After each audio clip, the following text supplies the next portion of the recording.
નમસ્કાર વિદ્યાર્થી મિત્રો, હું શૈલેષ દલસાણીયા આપનું હાર્દિક સ્વાગત કરું છું. હવે આપણે સેપરસેપ્ટ જે પોયમ છે જોઈએ છે. એમાં લાસ્ટ લેક્ચરમાં આપણે પહેલી અને ત્રીજી પંક્તિ જોઈ હતી. ખાસ યાદ રાખજો, પહેલી અને ત્રીજી પંક્તિ જોઈ હતી. આજે આપણે બીજી અને ચોથી પંક્તિ જોવાના છીએ. બરાબર, બીજી અને ચોથી પંક્તિ. તો ચાલો સ્ટાર્ટ કરીએ છીએ. આ બીજી પંક્તિ છે. In other days, એટલે ત્યાર પછીના દિવસોમાં, I used to be a poet, કે હું એક કવિ હતો.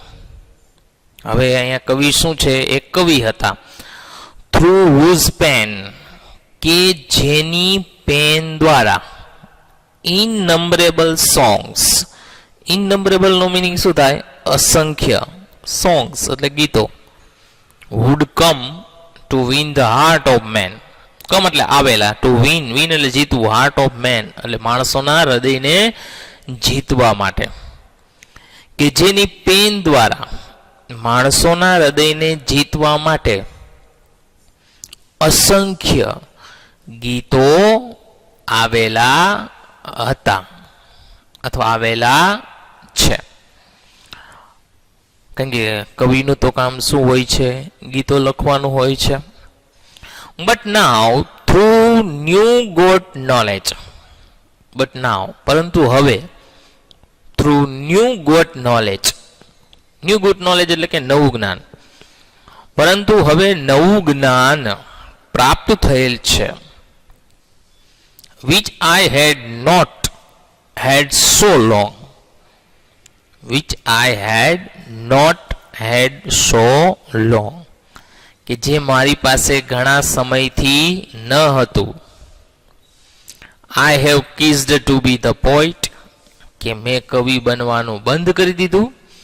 and have learning to be the song, અને હું ગીતોમાંથી શીખ્યો છું. આમાં પણ જો આ પંક્તિમાં આપણને એવું સમજાય કે કવિનું મહત્વ નથી, વાંચનાનું પણ મહત્વ નથી, પણ ખરેખર મહત્વ શેનું છે? ગીતોનું છે, કે જે ગીતો લખાયેલા છે. આજે કોઈ પણ કવિ હોય તો કવિ કોના લીધે વખણાય છે? એની રચનાઓને લીધે વખણાય ને. એને જે રાઇટિંગ લખ્યું છે, એને જે માની જે લખ્યું હોય, સ્ટોરી હોય, ડ્રામા હોય, નોવેલ હોય, ગમે તે લખ્યું હોય, એનાથી વ્યક્તિ વખણાતો હોય છે. એના ઉપરથી પ્રશ્નો છે. પહેલો પ્રશ્ન તો આ આખો પેરેગ્રાફ છે, માર્ચ 2018માં પૂછાઈ ગયેલો છે, એટલે ખાસ ધ્યાન રાખજો. In other days, what would come through poet's pen, કે બીજા દિવસે લેખકની અથવા કવિની પેન દ્વારા શું આવ્યું? તો કે in other days, innumerable song would come through poet's pen, કે કવિની પેન દ્વારા અસંખ્ય ગીતો આવ્યા. Why has the poet ceased to be the poet, કવિએ છે કવિ બનવાનું શા માટે બંધ કર્યું છે? તો કે the poet has ceased to be the poet because he got a new knowledge, કારણ કે તેને નવું જ્ઞાન પ્રાપ્ત થયેલ હતું. Why does the poet write the poems, કે શા માટે કવિએ છે કવિતાઓ લખે છે? તો કે the poet writes the poems to win the heart of man, એટલે કે માણસોના હૃદયને જીતવા માટે કવિતાઓ લખે છે.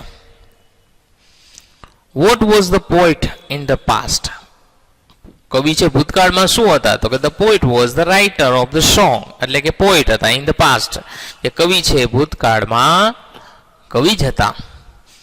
What was the effect of the poet's song, કે કવિના ગીતોની શું અસર હતી? તો કે the songs won the heart of man, કે ગીતોએ છે માણસોના હૃદયને જીત્યા હતા. એના પછી બ્લેન્ક્સ પૂરવાની છે. the poet was a blanks, પછી છે કે but now he wants to become, કે પેલા કવિ શું હતા? તો કે પોએટ હતા, અને હવે શું બનવા ઈચ્છે છે? તો કે સોંગ. એના પછીનો 7મો ક્વેશ્ચન છે, describe the poets composition, composition લખાણ.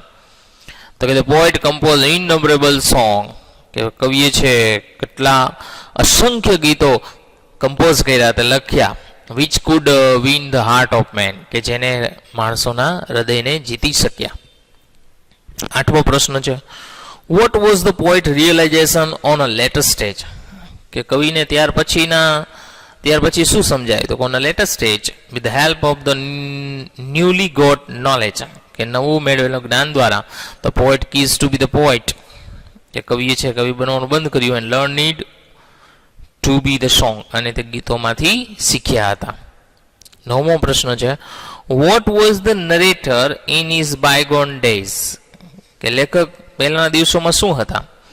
Vote did he do at that time, તે સમય શું કરતા હતા. તો કે ઇન હિઝ બાયગોન ડેઝ, કે પહેલાના સમયમાં ધ નરેટર વોઝ પોએટ, કે લેખક છે કવિ હતા. he composed a number of songs, તેને ઘણા બધા ગીતો લખ્યા હતા. that won the hearts of people, કે જેને માણસોના હૃદયને જીત્યા હતા. what was the poet's new god knowledge, કે કવિનું નવું મેળવેલું જ્ઞાન શું હતું. તો કે the poets got a new knowledge that, કે કવિનું નવું જ્ઞાન મેળવેલું હતું કે he was no more a poet, કે તે હવે કવિ ન હતા, but only a song, પરંતુ એક ગીત હતા. 11મો પ્રશ્ન છે, what did the poet's song do, કવિના ગીતોએ શું કર્યું. તો કે poet songs won the heart of man, કે કવિના ગીતોએ છે માણસોના હૃદયને જીત્યા. why did he write countless songs, કે તેને શા માટે છે અસંખ્ય ગીતો લખ્યા. તો કે he wrote many songs to win the heart of man, માણસોના હૃદયને જીતવા માટે. હવે એના પછી આ જે પંક્તિ છે એ ચોથી પંક્તિ છે, બરાબર, એટલે ખાસ ધ્યાન રાખજો, તમારા ટેક્સ્ટ બુકમાં ચોથી પંક્તિ હશે. જોઈએ ભાષાંતર.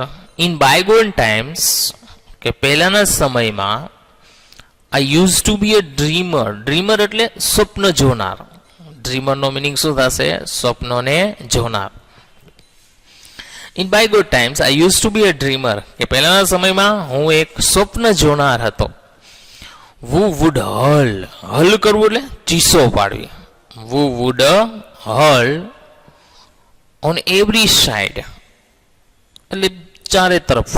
N insolence of emerald and pearl, emerald નો મિનિંગ થાય રત્નો, એન્ડ પ્યુઅલ એટલે મોતી.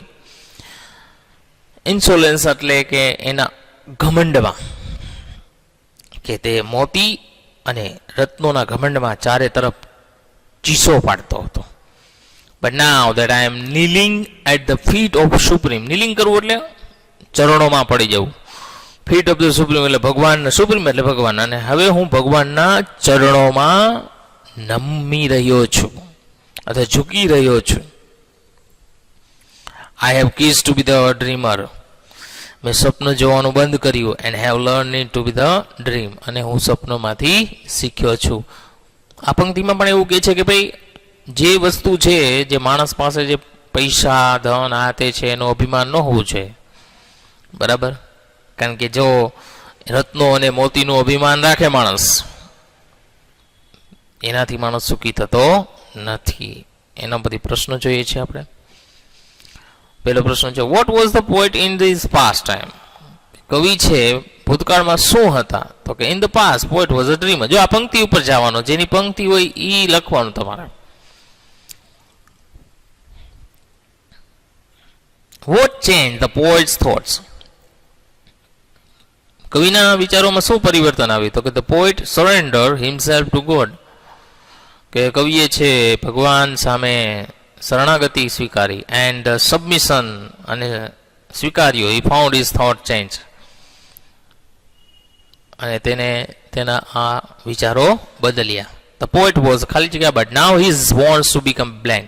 તો આમાં તમારે છે તમારે ખાલી જગ્યા પૂરવાની છે કે the poet was a dreamer, પહેલા સ્વપ્ન જોનાર હતા, અને હવે શું બનવા માંગે છે, dream. What did the poet dream of in his bygone days, કે પહેલાના સમયમાં કવિનું શું સ્વપ્ન હતું. તો કે ઇન હિઝ બાયગોન ડેઝ, પહેલાના સમયમાં the poet ડ્રીમ્ડ of being very વેલ્થી lying, કે પહેલા કવિનું સ્વપ્ન હતું કે તેઓ એક પૈસાદાર બને by the side of gems, એટલે કે રત્નોથી પૈસાદાર બને. What is the latest realization of the poet, કે પોએટનું હાલની શું સમજણ છે. તો કે lately the poet realize that whatever wealth he collected was futile એટલે નકામું, કે જે કંઈ એને મિલકત ભેગી કરી છે તે નકામી હતી. The real souls he could find submission himself to God, કે સાચી મૂડી તો તેને ભગવાનના ચરણોમાં હતી. છઠ્ઠો પ્રશ્ન છે, what did dreamer dream of in his bygone days, કે પહેલાના દિવસોમાં સ્વપ્ન જોનાર શું સ્વપ્ન જોતા? તો કે in his bygone time dreamer dreamed of being greatly rich, lying in real gems like emerald and pearl, કે રત્નો અને મોતીથી તે ખૂબ જ છે પૈસાદાર હોય, આવું સ્વપ્ન જોતા. What is the poet's realization in the end, કવિને છેલ્લે શું સમજાયું? What does he do then, પછી તેને શું કર્યું? તો કે after the realization the poet surrender himself completely to the God. આ બધા પ્રશ્નો રિપીટ જ થાય છે. And keys to be the dreamer and learning to be only dream. આ પ્રશ્નો પાછો રિપીટ થયો છે. What was the poet in bygone times, આ પણ પ્રશ્ન રિપીટ થયો. The poet was dreamer in bygone times, પહેલાના સમયમાં શું હતા? તો કે સ્વપ્ન જોતા હતા.